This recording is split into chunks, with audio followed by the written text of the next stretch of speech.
మిర్చి తర్వాత రామ్ చరణ్ తో పనిచేయాల్సింది కొరటాల శివ. వీళ్ళిద్దరి కాంబినేషన్ లో బండ్ల గణేష్ నిర్మాతగా ఓ సినిమా ప్రారంభోత్సవం కూడా జరుపుకుంది. కానీ ఏం జరిగిందో ఏమో కానీ ఆ సినిమా అనుకోకుండా ఆగిపోయింది. తర్వాత మహేష్ బాబుతో శ్రీమంతుడు చేశాడు కొరటాల. అయితే జనతా గ్యారేజ్ తర్వాత కొరటాల రామ్ చరణ్ సినిమా ఉండొచ్చని ఆ మధ్య ప్రచారం జరిగింది. కానీ ఈసారి కూడా ఈ కాంబినేషన్ వర్కౌట్ కాలేదు. మరోసారి మహేష్ బాబుతో సినిమాకు కమిట్ అయ్యాడు కొరటాల. ఈ విషయంలో రామ్ చరణ్ చాలా అసంతృప్తితో ఉన్నట్లు వార్తలొచ్చాయి.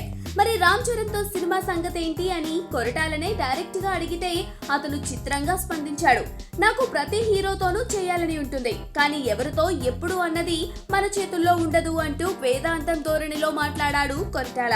ఈ స్పందన చూస్తేనే రామ్ చరణ్ తో సినిమా చేసే విషయంలో ఏదో తేడా కొట్టిందన్న విషయం అర్థమవుతోంది.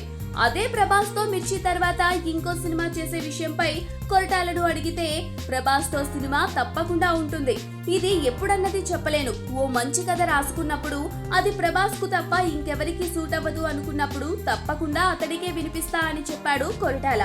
మహేష్ బాబుతో చేయబోయే సినిమాకు శ్రీమంతుడు కథకి ఎలాంటి సంబంధం ఉండదని, అది పూర్తి కొత్త కథ అని కొరటాల చెప్పాడు. తనకు రీమేకులు చేసే ఉద్దేశం ఏ కోసానా లేదని, పాత కథను చెప్పడం చాలా బోర్ అని కొరటాల అభిప్రాయపడ్డాడు.